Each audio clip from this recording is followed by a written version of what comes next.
Salut à tous les amis, j'espère que vous allez bien. Aujourd'hui on se retrouve pour parler de l'actualité du MMA comme tous les jours. Je m'appelle Clément Marcoux, je suis propriétaire du FMC Performance Center, coach MMA depuis environ 15 ans et préparateur physique formé à l'INSEP. Jared Gordon qui sort du silence. Il s'exprime après sa défaite, ou sa pseudo-défaite, appelez ça comme vous voulez, contre Paddy Pimblett. Alors, apparemment, sur un low kick au premier round, il se serait blessé à la cheville.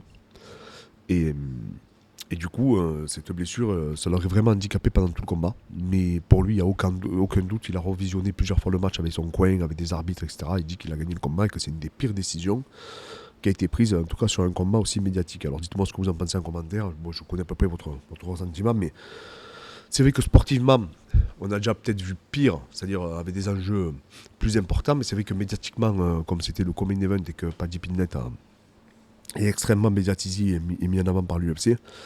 Mais c'est vrai que, oui, que ça peut leur porter préjudice. En tout cas, lui, c'est ce qu'il pense. Et il dit qu'aujourd'hui, il pense que c'est vrai, ça peut être vraiment contre-productif pour cette organisation et les faire perdre du coup en légitimité. Il faut savoir qu'apparemment, cette blessure qu'il a occasionnée au début du premier round, il aurait eu déjà à son précédent combat contre Grant Dawson. Donc ça a juste réveillé une blessure ancienne qui traînait depuis quelques temps. Et que cela l'aurait handicapé pendant tout le combat. Sinon, il dit qu'il aurait pu faire encore une meilleure performance. Donc il dit qu'il est dégoûté, il est anéanti, et voilà, il reçoit énormément de messages de soutien de beaucoup de personnes, donc ça a fait quand même faire du buzz. Je pense qu'il a encore plus buzzé, il aurait gagné, je pense qu'il aurait moins buzzé que ce qui se passe, Tamling. Donc non, voilà, donc il dit qu'il a reçu beaucoup de soutien, mais qu'il est vraiment très triste.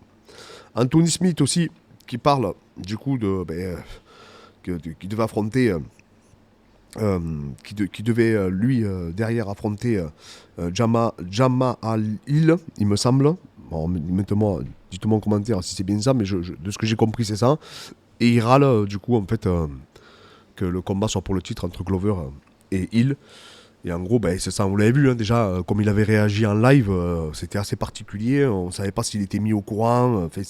Des fois, l'UFC, tu as vraiment le sentiment que Dana White, il fait vraiment tout ce qu'il veut, quand il veut. C'est le cas, mais je veux dire, sans concerter personne. Hein. C'est assez troublant quand même. Parce que là, Anthony Smith, en tout cas, vu la tête qu'il a fait, j'ai pas le sentiment qu'il était au courant de quoi que ce soit.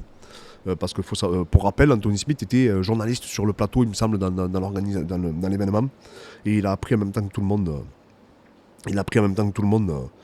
Du coup, que le combat Glover-Teixeira et Hill était booké à l'UFC Brésil pour le combat, pour le titre.